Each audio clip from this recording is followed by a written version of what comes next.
Hey everybody, it's Leon with Bigfoot OKanagan. I just posted that other video and I think some people might have misunderstood a little bit about some stuff, so I just want to touch base on something. I had asked about funding Justin with Mountain Beast Mysteries, and I think David responded on the YouTube channel about, Leon, don't tell me you're asking for money. Listen you guys, I never ask anybody for money, and if anything I'm the guy who kind of supports researchers that I find are pretty credible researchers. So no, none of the money I ask for is for me. And I think I kind of made a mistake when I had said it, because it was like, in the future I'll probably ask you guys for more funding, but I'm not referring to myself. What I'm trying to do is, I think last year I gave out close to about 20 grand to help out specific researchers. And this year I'd like to do the same. And I know that Justin has a lot of great supporters online, and this area that he's in is quite a significant area, so I think it's well worth the investment to assist him kind of in this adventure. Plus you get to be part of the adventure, and if he gets him on film, you'll be able to say I helped with that. So that's one reason why I do what I'm doing in regards to sponsoring Justin. So I talked to him a little, I think it was last week or a couple of weeks ago. He's actually trying to get there 5 times. He's already been there once for reconnaissance. He hopes to get there on the 15th again. So below here again will be his nose from a horse. Will be his Patreon account, so feel free to shoot him 10 bucks, 20 bucks, whatever you can afford. You don't have to, but I know there's a lot of you guys out there that support him, and he knows that as well. So any little bit helps. Again, I never ask people for money for what I do, but I know there's other researchers out there that can definitely use some assistance, so that's why I do what I do in regards to that. Okay, moving on from that. Secondly, if you're in the Alberta area, BC area, or Saskatchewan area, Alberta Sasquatch organization will be hosting 2 campouts, research campouts. So I'll put a link below here, and you'll want to contact Keenan on Facebook in regards to Sasquatch, Alberta Sasquatch organization. He's kind of the main man in regards to that for these campouts. So again, the link will be below, along with Justin's link below. And in a little treat I got for you is I went out, finally got out with Nick from Roskill's Bushcraft, and did a little interview about his encounter, or his experience he had one time when he was out there. So that'll be coming up in about 3, 2, 1, 0. My name's Nick Evans. How you doing? Yeah, I got into this subject via one of my buddies, Josh Blackmore. Yeah, he got into it a long time ago.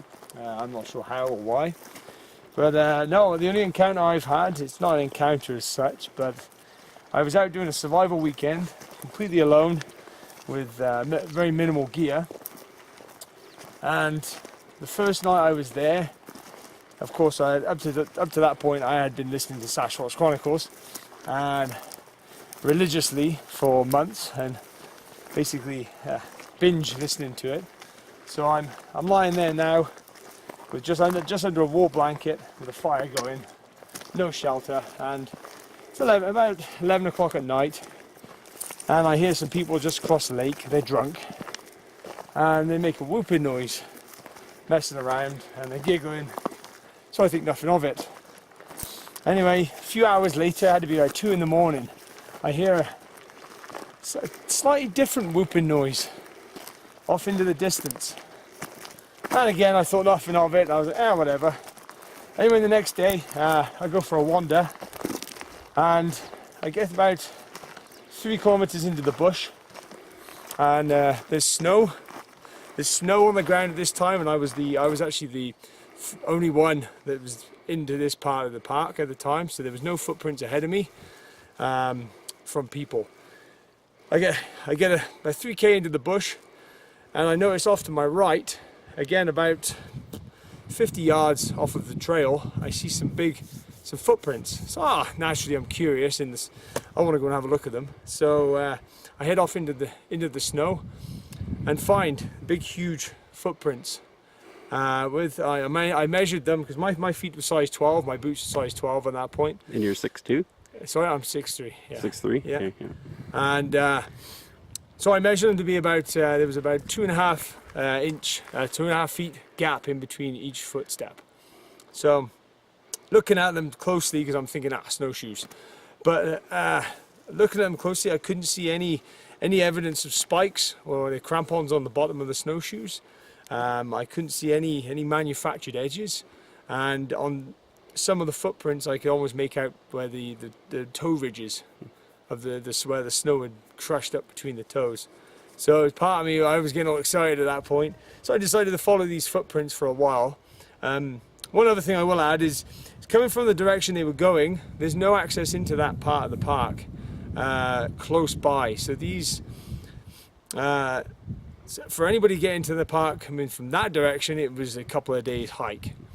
So yeah, basically moving on. I was following these tracks, and they curved around this big log, fallen down tree, I should say, and then it stopped, and you could almost make out where something had put a handprint on the bank, and then it had knelt down, and basically it was digging. There was a hole right at the foot of this log, and then a handprint. It was basically almost leaning down just to dig out in the snow. Like looking for grubs or something? Yeah, looking something? for food. Yeah, it dug down pretty deep to get something down there. So, What time of year was this, Nick?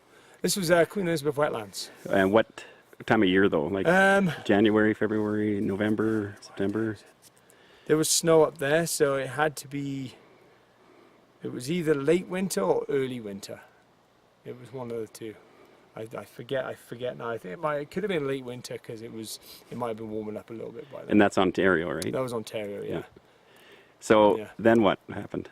So I carried on following. I did a few videos and took some photos, because of course I was texting my buddy. I was like, Josh, look at these footprints I found.